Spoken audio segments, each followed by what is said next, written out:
Houdini is procedural. You may have heard that this is one thing that makes it different from other software like Blender or Cinema 4D or Maya. But what does it mean for it to be procedural? To demonstrate this, let's take a look at an example. Right now we're in the build desktop.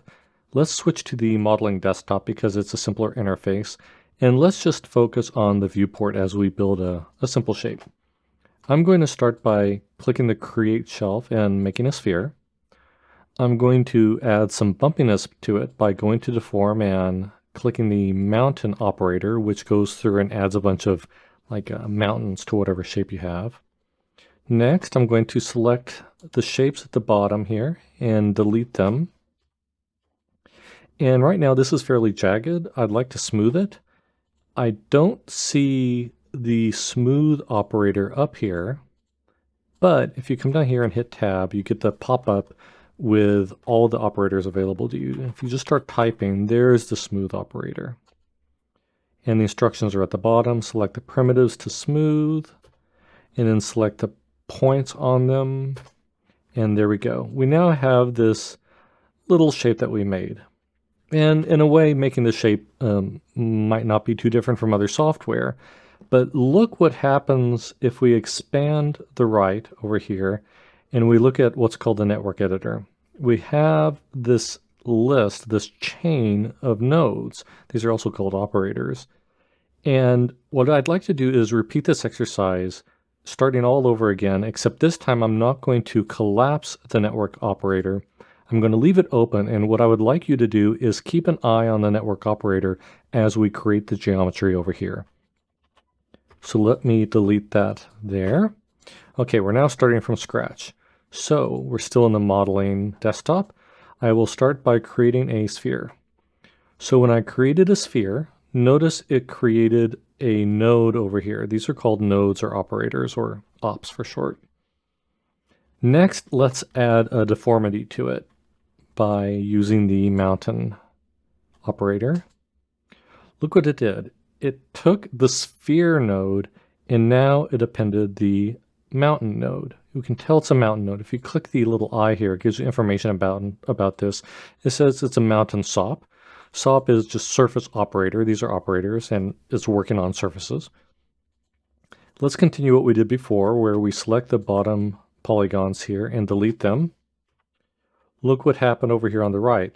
A new node appeared called Blast. That's the node in Houdini that will delete things that are selected. And then lastly, let's smooth this out a bit. So I'm going to hit Tab, start typing smooth. There's the smooth operator there. Select it, hit Enter.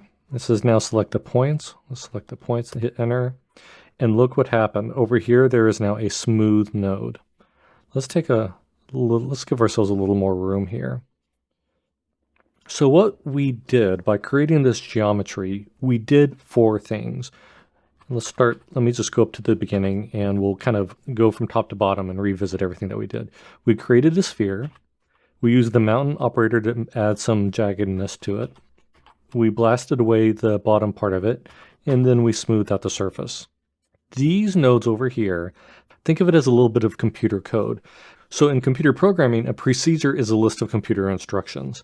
And here what we did is we provided a list of modeling instructions. And if you come up to the Create Shelf tool, you see the sphere here. If you right-click it and click Edit Tool and select on the Script tab, you can actually see what computer code is generated when you use the sphere operator. So what you're actually doing over here is every time you change the geometry, a new bit of computer instructions are added in the form of nodes. So in a way, you're actually writing a computer program visually. You may not have realized that's what you were doing, but behind the scenes, that's what Houdini is doing for you. That's the benefit of these shelf tools. Rather than going through and having to do every little bit by hand with the raw geometry, they give you all these time-saving tools. Now, what is the benefit of this? Okay, in Houdini, you have these nodes, and other software you may not. But what's the benefit? The benefit is anywhere along this chain. Well, first of all, it's kind of like it's giving you a history of what you just did. Let's say you realized you blasted too much. You don't want to delete that many. Or let's say you decide that you don't want to delete after all. If you come to the blast node and hit this little yellow arrow, it'll bypass it. So the deleting is no longer going to occur. Or what if you come up to the mountain node? Up here is the parameter pane. It lets you adjust how mountainy things are. And so it kind of gives you, still you have absolute control over your geometry, and it gives you the freedom to go back and undo things. And another benefit is, well, let me come down here. Let me say, let's return the blast back, and then let's go to the very bottom and enable the smooth. So if you notice, only one of these can be enabled at a time. So that's what we mean by proceduralism in Houdini. All these nodes, all these tools available to you are little snippets of code that are wrapped up in a nice user-friendly little node over here, and you can go through and work with it in the node editor. Some of the benefits from this is a very simple shape. We did 4 things, there's only 4 nodes. Some shapes, like if you're doing like a space station or a spaceship for a game or what have you, or even an animal, they can have hundreds, thousands, or even more numbers of nodes. You would like to be able to kind of shrink wrap that, if you will, into your own tool, and maybe even put the tool up here on your own custom shelf. With Houdini, you can do that. And better still is not only does it wrap up all the nodes that you do, but it exposes all the parameters over here that can be used for each node. So let's take a moment and talk about these parameters. And so now I'm going to delete this, and we're going to start over one last time. We're going to make a slightly different shape. Let's come up to create, and let's just make a torus. Okay, it's a little bit of a chubby donut. Let me just make it a little more, the opening a little bit bigger. Okay, I like the way that that looks a little more. Once again, we use the shelf tool to create a torus, and over here you can see the node that was created to make that torus. Actually, it made 2 nodes, to be precise. It created a geometry node, which is a container for your shape, but if you double click it inside, it actually created a torus node. So now let's take and stretch this in the X direction. So we're going to get an elongated donut like this. So we made a change to the shape, but notice another node was not added over here. What happened was, let me do undo. Look up here at the parameters. You see there you can translate, rotate, and scale shapes. There's other parameters too. You have to scroll down. Well, look what happens as I stretch it in the X direction. Do you see how the scale is changing? So when you come over in the viewport and you're changing a shape, adding new shapes and things like that, one of 2 things will typically be happening. It will either be adding a new node here or changing a parameter for an existing node.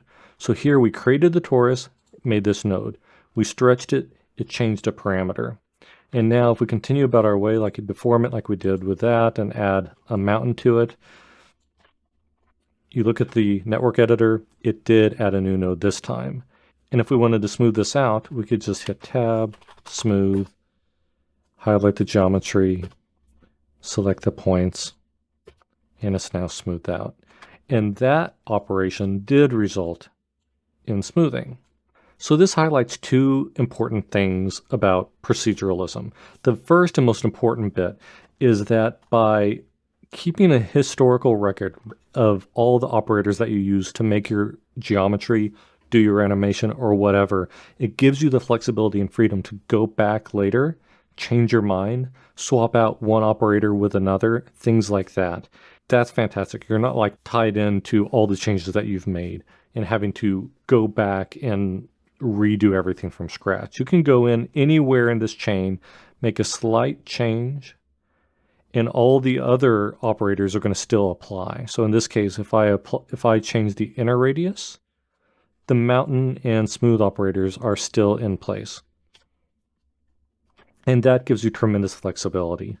And also the other thing I want to emphasize is each operator has parameters. So for Torus, let's take a quick look at it. It gives you quite a few number of parameters available. What makes up the Torus? We're using polygons. What orientation? Right now it's the x-axis, but we could switch it to the Right now, I'm sorry, it was the y-axis, but we could switch it to the x-axis, the z-axis, or what have you.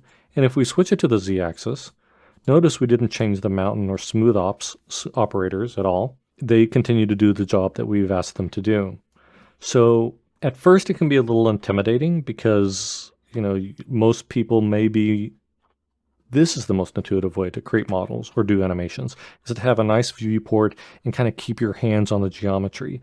But by looking over here, it is reassuring to know that all the work you've done is nicely laid out in the order in which you created it. This network goes from top to bottom, so this is the starting point, this is the ending point.